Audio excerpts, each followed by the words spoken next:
في زمن السرعة والضغوط والمشاغل بقينا ننسى أبسط حاجة تخلينا نبقى مرتاحين، وهي ذكر الله. ذكر الله يا جميلاتي مش مجرد كلمات بنرددها، دي مفتاح الهدوء النفسي ومصدر الطمأنينة الحقيقية. لما قلبك بيتعب أو عقلك بيتشتت أو تحس إنك تايهة ومضغوطة، يبقى مفيش دواء أقوى من إنك تذكري ربنا سبحانه وتعالى. ألا بذكر الله تطمئن القلوب. يعني الطمأنينة اللي بندور عليها في الدنيا كلها بتبدأ من ذكر بسيط، من لحظة صدق مع ربنا. الأذكار دي مش مجرد عبادة، دي راحة وسكينة وتوفيق، هي اللي بتحافظ على قلبك من القسوة ولسانك من الغفلة ونفسك من التعب. كل تسبيحة وكل لا إله إلا الله وكل استغفر الله هي رسالة منك لربك، بتقوله يا رب أنا فاكرة إنك معايا ومتوكلة عليك وعايشة برضاك. الأذكار بتربطك بربنا في كل لحظة، كل لحظة من الفرح وكل لحظة من الحزن، وبتخلي يومك كله بركة وفي نومك راحة وقلبك عامر بالنور. يلا بينا نبدأ الفيديو، بس قبل ما نبدأ نصلي على النبي في التعليقات يا بنات، وما تنسوش اللايك والاشتراك في القناة. يلا بينا نبدأ.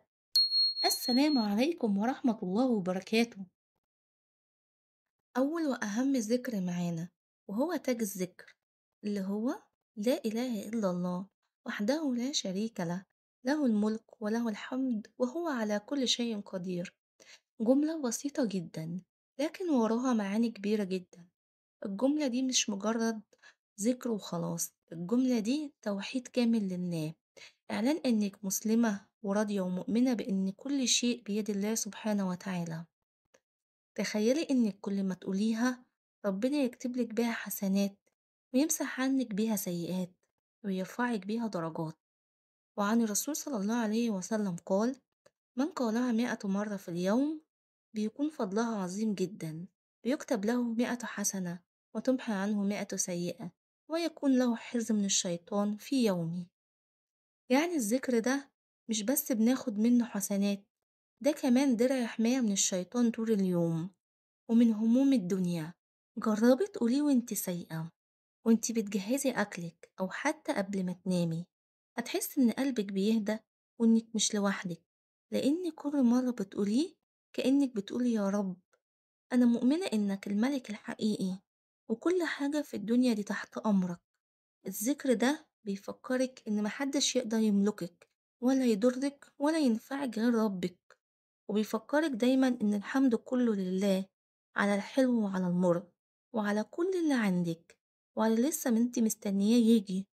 خليه عادة يومية، قولي 10 مرات، قولي 20 مرة، أو حتى 100 مرة اللي تقدري عليه تقوليه، أو حتى كل ما تفتكري ربك، لأني انت كل مرة بتقوليه ربنا بيبدلك راحة مكان التعب ونور مكان الحيرة وأمل مكان الخوف. لا إله إلا الله وحده لا شريك له، له الملك وله الحمد وهو على كل شيء قدير. ذكر بسيط بس معاه مفتاح الجنة ومفتاح الطمأنينة. تاني ذكر معانا سبحان الله وبحمده عدد خلقه ورضا نفسه وزنة عرشه ومداد كلماته. من قال هذا الذكر زرعت له في الجنة نخلة. قولوا معايا يلا: سبحان الله وبحمده عدد خلقه ورضا نفسه وزنة عرشه ومداد كلماته. كل واحدة فيكم بإذن الله خدت نخلة. وإيه كمان ممكن ناخده من ذكر سبحان الله وبحمده عدد خلقه ورضا نفسه وزنة عرشه؟ لو قلناها 100 مرة تغفر الذنوب وإن كانت مثل زبد البحر. طبعا كلنا منعرفش نجيب آخر البحر، فهو مكان أبعد من مد البصر. زبد البحر هي الرغاوي اللي بتحصل لما الموج يضرب في بعضه ويركب على بعضه، بيبقى فيه رغاوي كده بيضة. فسيدنا النبي صلى الله عليه وسلم لما أراد يقولك مهما كانت ذنوبك قد البحر اللي انت ما تعرفيش تحسبي آخره، فلو قلتي سبحان الله وبحمده عدد خلقه ورضا نفسه وزنة عرشه ومداد كلماته 100 مرة، إن شاء الله تغفر الذنوب كلها. بس عايزة أقولك على حاجة لو سمحتي، صدقي، لأن ربنا أوسع من إدراك عقلنا، ولما ربنا يديكي حاجة صغيرة بس ثوابها كبير، وكمان النبي اللي بيوعدك بيها، صدقي وعيشي. لا شك إنها ممكن تكون ما بتغفرش الحقوق، لأن الحقوق لازم ترد لأهلها، بس بتغفر الذنوب اللي بينك وبين ربنا سبحانه وتعالى. تالت ذكر معانا وهو سعيد الاستغفار.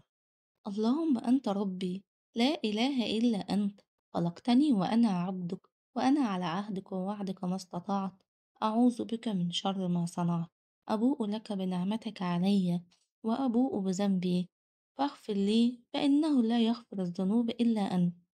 طبعا الذكر ده هو أول حاجة فيه توحيد، وتاني حاجة هو اعتراف الإنسان بفضل الله عليه، وتالت حاجة اعتراف الإنسان بذنبه وطلب المغفرة، عشان كده اتسمى بسيد الاستغفار. طبعا اوعي تتركي الذكر ده، قوليه كل يوم، وقوليه بيقين، وإن شاء الله ربنا يغفر ذنوبنا جميعا. رابع ذكر معانا سبحان الله والحمد لله ولا إله إلا الله والله أكبر. هنحكي قصة بسيطة عن فضل الذكر ده. سبحان الله والحمد لله ولا إله إلا الله والله أكبر. النبي صلى الله عليه وسلم جاله رجل وقال له: يا رسول الله، علمني كلام أقوله. النبي صلى الله عليه وسلم قال له: قول سبحان الله والحمد لله ولا إله إلا الله والله أكبر. فالراجل خد الكلمات دي وفضل يقولهم. فالراجل قعد يفكر شوية كده: طب أنا الكلمات دي أنا بقولها لله، مفيش حاجة ليا، مفيش حاجة ليا أنا. فرجع للنبي صلى الله عليه وسلم.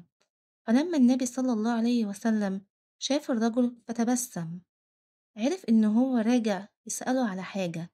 فالراجل سأل النبي وقال له: يا رسول الله، هذه لله، يعني الكلمات اللي أنا بقولها دي لربنا، فمفيش حاجة بقى ليا أنا. النبي صلى الله عليه وسلم قال للراجل ده: لو أنت قلت سبحان الله قال صدقت، ولو قلت الحمد لله قال الله صدقت، ولو قلت الله أكبر قال الله صدقت، ولو أنت قلت لا إله إلا الله قال الله صدقت. فالنبي صلى الله عليه وسلم قال للراجل ده إيه؟ قول بعدهم على طول: اللهم اغفر لي، قال الله قد فعلت. اللهم ارحمني، قال الله قد فعلت.